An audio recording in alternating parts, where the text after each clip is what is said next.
Clearly, youth are a driving force in climate change action, and we have a unique opportunity to chat with Stacy Walker, an Excel FCU board member. We're also excited to have UNA USA Youth Observer, Himaja Najaredi, a COP27 participant, connect virtually from Sharm el-Sheikh, Egypt. And facilitating this session will be Lucy Har, who has held a number of senior executive positions at the Credit Union National Association and as an independent communicator. She currently serves as a member of the board of directors of Orono, a Maine-based university credit union, and served on the board of Madison, Wisconsin's based Heartland Credit Union for 13 years. So welcome, everybody. Thank you. Okay, great, thanks. And I need to do a special shout out to Carlos, who was my classmate in my development education class. So, hey, Carlos. So it's great to be with you to moderate this panel on bringing the voice of youth on the topic of sustainability, advocacy, and consumer trends. How are values shaping decisions on job choices, where to bank, and ongoing relationships with a brand? Joining us today are two insightful women, Stacy Walker, who is a member of the board of directors at Excel Federal Credit Union, which today has assets of about $200 million with branches in New York and New Jersey.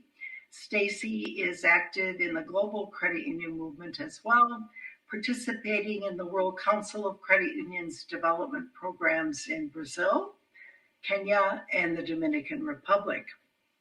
And direct from COP27, we're really pleased that Himaja Najaredi, who is the 2223 UNA USA Youth Observer, UNA USA stands for United Nations Association for the USA, a longtime UN FCU partner. It is the largest advocacy organization in the US for the United Nations. In her role, Himaja leads and supports programming and UN advocacy efforts for more than 20,000 members across the country. Himaja is a health equity researcher at the CDC and recently graduated with her MS degree in the Department of Environmental Health at the Harvard Tri-Shan School of Public Health. She was named a 2021 Harvard Presidential Public Service Fellow for her work on environmental health legislation. So let's jump right in. Thank you all for hanging in there with us. Appreciate it. Stacy, let's start with you. Recently, First Insight and the Baker Retailing Center at the Wharton School at the University of Pennsylvania published a study. Stacy, the survey of consumers in the US of how sustainable practices are impacting shopping habits and purchasing decisions. The results pointed to the growing adoption for sustainable purchases, particularly with Gen Z, but influencing other generations towards sustainability. What are your views, Stacy, on this development? Are we seeing a ripple effect in the credit union movement? Are young employees and potential ones prioritizing this question?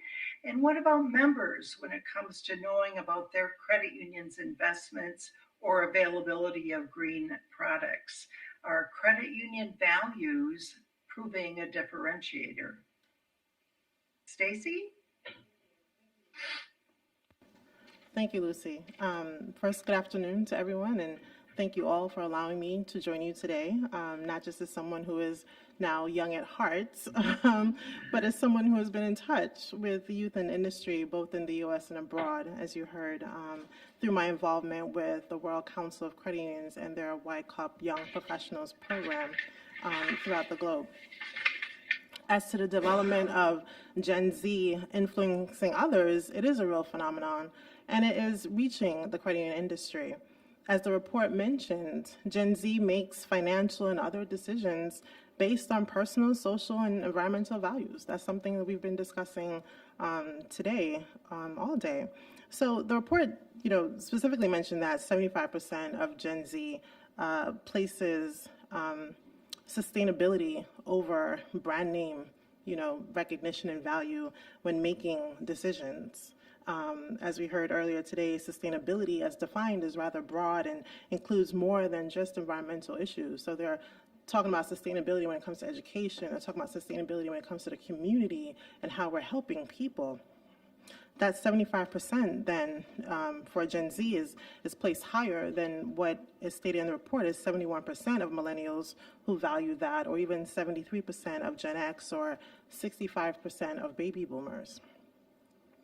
The report also stated that consumers of all generations honestly are willing to spend more on sustainable products compared to 2 years ago, and that that may have something to do with the fact that Gen Z has influence over their mostly Gen X parents today. So as such, we cannot underestimate the growing influence and power of Gen Z. Gen Z being, generally speaking, persons who are aged 25 to about age 10, and then after that you have Generation Alpha, which is persons born after 2010, I believe. So when it comes to Gen Z's purchasing power and their ability to influence, it definitely extends to credit unions. As Director Hood stated this morning, credit unions have been mission-centered and mission-focused from day one. Credit unions do not need government regulations to do the right thing. That model definitely appeals to younger generations like Gen Z, who want not just ease of digital usage and the ability to do things on a whim, but they also want to partner with entities whose values match their own.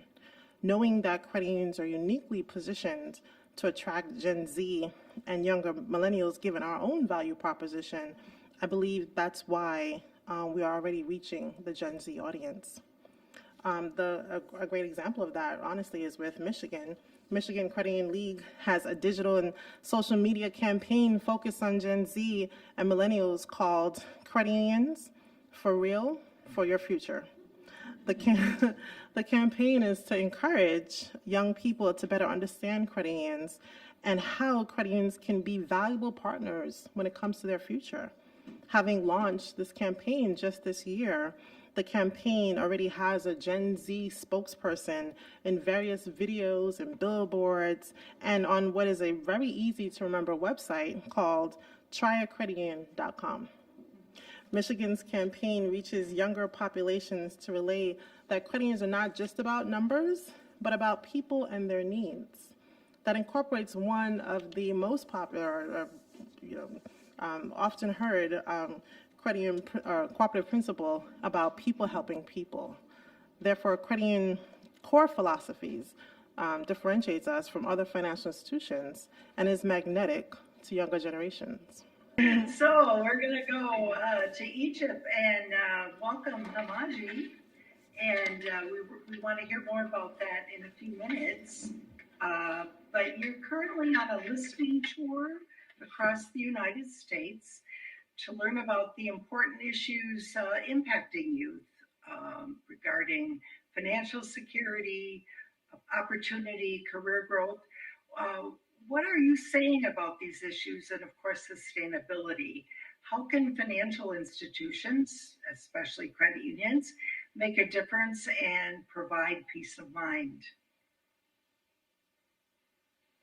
So much, Lucy, and thank you all for being willing to accommodate me being virtual. As Lucy mentioned, I'm in Egypt. It's been a really exciting atmosphere. All of us are massively sleep deprived, but it's fine. We'll catch up later. I would say that one of the most important things that we've heard on our listening tour, which Lucy mentioned, is our way of reaching young people. We travel across the country virtually and in person, meeting hundreds of young people, hearing from thousands of young change makers who really believe strongly in advocating for their peers in the spaces that they occupy. One thing that we've heard about, exactly like Lucy mentioned, was sustainability. Sustainability was outlined as one of the most important priorities that we as a world should be focusing on, specifically as it relates so much to young people and kind of the futures and the current aspect of things that they kind of inhabit and take upon. That was a huge thing that we talked about, but also how it ties into financial security, economic autonomy, career growth. The young people, in many ways, are leading all of these incredible climate actions. But one thing I oftentimes hear from climate activists about is the fact that much of this work is unpaid, much of this work is uncompensated. It's hard to find grants. It's hard to find those types of funding to enable climate advocacy to be a more sustained thing. Some other things we've heard is a lot of young people feel really passionate about public service. They take time out of their midterm schedules to show up and speak to me about the issues that they care about, even though this is completely an uncompensated thing. And the one thing that they mention is the fact that even if they are interested in public service, oftentimes finding spaces where they feel like they can have a positive impact on their society, but also get compensated fairly is a really hard balance to strike. And that's deterred a lot of young people from pursuing more active involvement in public service as kind of a current and future professional trajectory, which is something that is really heartbreaking because many of these people are change makers and are leading the changes that we need to see today. We also go as part of our listening tour to ask young people about the human rights they care about, and economic opportunity without fail tops the charts for that being recognized as fundamental human right that young people want protected. And so basically pulling all of this together to say that sustainability is key for young people and economic opportunity is also of paramount priority, and seeing how we can tie these two together through conferences such as these where we talk about solutions that are both fiscally and environmentally sound are really critical, because I think it paves this whole new direction that young people can really take the lead on. And how can institutions make a difference? Invest in young people. We talked about today, putting our dollars in the right places. And I think that credit unions can play a huge role and are playing a huge role in that. Helping young people, investing in young people, but not only just that, helping young people invest and thinking about this investment in terms of an education and not just a monetary investment. Young people want to know how to navigate fiscal security, how to navigate financial literacy. And credit unions can play a really key role in leading that discussion around the theme of sustainability, which is exactly what this conference seeks to highlight. And so I think that there's so many important and really awesome intersections that can happen with these topics, and young people are at the forefront and are at the center of these discussions as the people who are most affected and the people who are going to be leading these exact changes that we're talking about and are leading these changes that we are talking about. As a quick follow-up to my question with regard to the Wharton First Insight Survey, in your opinion, and perhaps with the youth that you've spoken to, does sustainability beat out brand name products and other things like price? How are they in the mix? The study revealed that sustainability is having an influence even among other generations. 100%. And it's because young people really care strongly about not being performative. Many of us are climate activists, or we take up this space of being in climate advocacy, caring about our environment, wanting to make a difference. And many of us realize that that change in many ways can start with ourselves. And so understanding how to navigate a very complex consumer market that oftentimes will try to greenwash you into thinking that certain purchases or certain practices are environmentally ethical and environmentally sound when really they're not. Young people really want to know that. And so I think that tools that we can use, innovative tools, even social media. Let's think about the different platforms that we can use to really galvanize and help young people support other young people with these types of decisions, because there definitely is a huge growing movement around that. I know that I've changed my own practices around what I buy based on what my climate friends have told me about. And that's something that I communicate to other people too. It's about thinking sustainably. It's also thinking about it from a health perspective.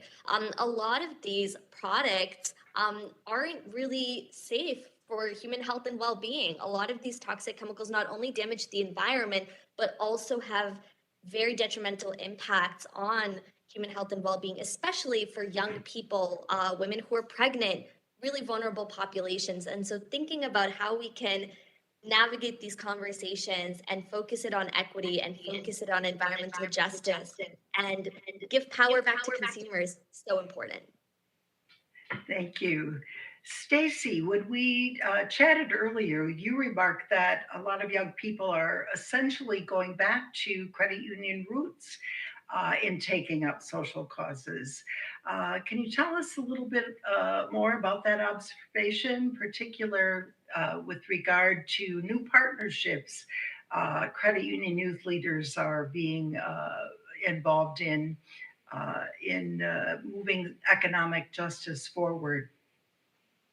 From my participation with youth and youth programs in the U.S. and Brazil and Jamaica and other countries, I have noticed that more and more young people are turning to their roots, and if you will, and doing what generations before them had did many decades ago. Several are turning to agrarian roots and going into farming or starting community gardens because they're interested in providing organic and locally grown food options for their communities. Many are also partnering their efforts through various cooperatives in doing so. And to be clear, a cooperative is essentially an autonomous association of persons united voluntarily to meet their common economic, social, and cultural needs and aspirations through jointly owned and democratically controlled enterprise, which is a definition I got from International Cooperative Alliance. So many young people, given today's rates of unemployment and underemployment, given the gig economy and poor job security compared to their parents' generation, as we heard earlier, many young people are concerned about the economic state that they're dealing with. And so several are turning to more entrepreneurial efforts in farming and manufacturing and the like, which really, works towards SG8, which deals with work and, economic growth. So when it comes to, for example, Black farmers, as we heard earlier from Self-Help Credit Union, where they're trying to help Black and brown farmers, more people are venturing towards farming, not just because of their roots, but also because it provides a traditional mode of work that makes them feel like they've done something good at the end of a hard day, that they've accomplished something that speaks to their values in how they operate. So given the twin pandemics that, at least in the U.S. we experienced in 2020, more people had explored avenues to farming, starting with either attending or sending children to historically Black colleges and universities, which were started in the U.S. by Congress, many of which were started over 100 years ago, to support farming communities where they're located. Today, many of these HBCUs still have a relationship with the farming communities, and they provide various resources, everything from incubator lots, where they will have spaces to train and teach young professionals, young farmers, if you will, about various farming techniques and things that they can do before then implementing those same practices on large or unfarmed family lands, because they did not necessarily have the same train of thought anyway, and learning experience passed down from generation to generation over the many decades to learn about various techniques and also to help with improved farming techniques that many people have learned about and researched over many years. In addition, HBCUs will have technology labs sponsored by major technology companies who are in the agrarian sector, and those companies provide, millions of dollars worth of software and hardware so that students can learn about these, programs and devices firsthand, because these things are very expensive and sometimes often to the cost of $100,000, $200,000 just for one piece of equipment, and they would otherwise not learn how to use these equipment or software, but for the ability to do so through these technology labs. So through these different avenues, through HBCUs, through even volunteering with farms. There's several millennials who started farms and they open up their farming operations to have the capacity for people to come back and volunteer for a week or several days where they're able to learn and experience firsthand what it's like to be on these farming enterprises so that they can then replicate that elsewhere. There are many avenues to which young people are delving back into what their grandparents and great-grandfathers did many years ago. And they're doing so because it speaks to their value of, getting back to helping people, getting back to helping the environment, helping the economy, and also making sure that they do something that they feel good about doing. In addition, there are other ways that people have been able to collaborate and work together, and through the social aspect of the cooperative model that's really appealing to youth and held in high regard. Young people have learned to partner through financial cooperatives, essentially credit unions, to move the needle forward on social economic issues. When it comes to certain causes, young people are definitely attracted to credit unions that use their financial resources to tackle problems that exist in today's society. A good example of that is U.S. Eagle Federal Credit Union based in New Mexico, where they started a QSO with another credit union to tackle domestic violence. And I first heard about this initiative through American Bar Association, which is the largest voluntary association for attorneys in the U.S., and they had a Zoom call about this in 2020 during the height of the pandemic. And on that call, many young attorneys were eager to learn how are credit unions tackling domestic violence. In the true cooperative spirit, U.S. Eagle is working with, and through the QSO, is working with various community partners to help victims who are often women and children, and in the New Mexico region, often indigenous and Hispanic women and children in that region. Domestic violence, as we all know or are familiar with, generally speaking, is not something that's solved by just providing a loan or a grant, but it's solved by helping people in a more holistic manner to become whole and independent. So while the QSA may provide a car loan to help women get to work, the community partner helps to provide secure housing. They help to provide job opportunities and job training programs and other services so that these women and children can be on a path to a better life. This is just one example of how credit unions are helping people and how young people are making decisions based on sustainability above brand recognition, because they're hearing about these different initiatives and endeavors, and they are wanting to partner with them, even just by becoming a member of these entities, of these credit unions. Other examples include the firefighters throughout California, various credit unions like Firefighters First Credit Union, which provided loans, construction loans and emergency relief loans to their members who are firefighters who lost their homes in fires. So while they're out there working and trying to battle the flames, they unfortunately lost their own homes, and Firefighters First provides assistance to them, not just through their credit union, but also through their foundation. Through the foundation, they're able to reach firefighters who are not members and provide gift cards to them and provide care packages to them, because these are first responders who are clearly putting their lives at risk, but also, in an environment where they could use financial help themselves. Another credit union, Redwood Credit Union, provided the assistance by allowing first responders to use a digital sign at their branch to inform the community as to critical information. So the sheriff's department, I believe, was able to notify people in that neighborhood as to the nearest center where they could shelter, at least, where they could get assistance. And they were able to do so immediately, such that that was a value to the community. So young people are aware of these things. They're hearing about these different programs, initiatives, and they're hearing how credit unions are going above and beyond just providing financial products and services. They're providing, critical relief, honestly, in some cases, to the community. And young people are attracted to that, and they want to align with that. As we've heard, that speaks to the sustainability and their choices that they choose to make when it comes to selecting, an entity, a credit union to partner with, above and beyond just the recognition that their parents may have valued in years past. Thank you, Stacy. Any examples from your own credit union? You're serving on the board of Excel Credit Union. From a governance perspective, what do you see as opportunities to lead on sustainability? Sure.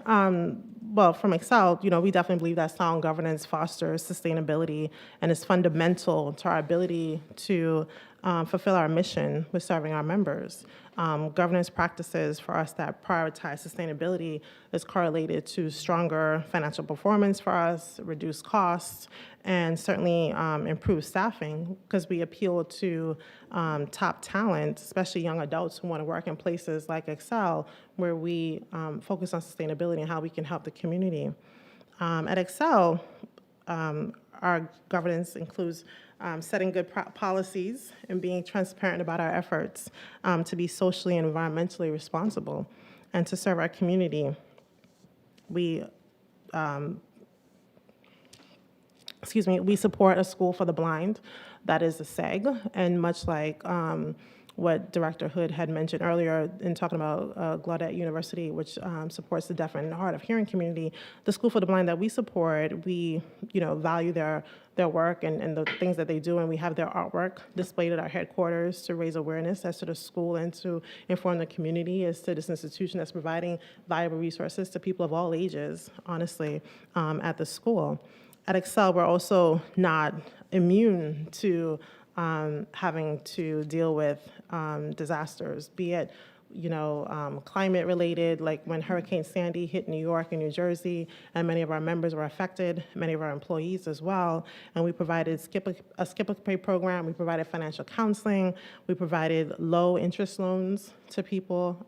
We try to help our members as best we can, and we definitely try to avail ourselves to them and encourage them to reach out to us so that we can work together to provide a solution, be that as it may, for them, if we had to do so on an individual basis.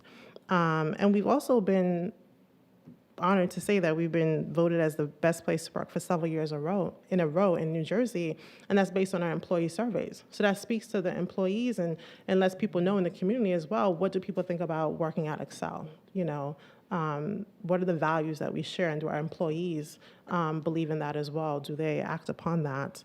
And how are we rated compared to our peers in that regard? So when it comes to Excel, we definitely believe in good governance. We definitely believe in sustainability and helping the community, and we definitely make that known, certainly by our participation in various events like this and the NCUA's DEI Summit and other programs out there to learn about what other credit unions are doing and to share lessons learned with our fellow directors and certainly with our other stakeholders at the credit union, with our members and employees, and we try to implement that when possible. So we believe in good governance and good sustainability practices. Thank you. So finally, Hamaji, tell us about the mood there at COP27 in Egypt. What are you seeing? Thank you.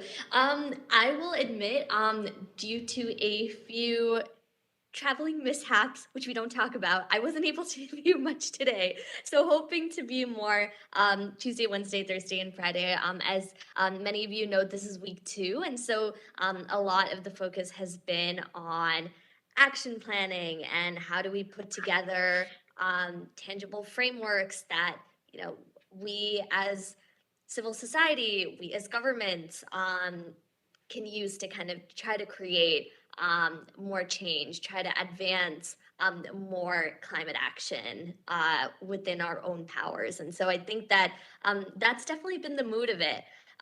One thing I did want to mention is that COPs in general are pretty exclusive events. And so there is definitely, I know for myself, there's always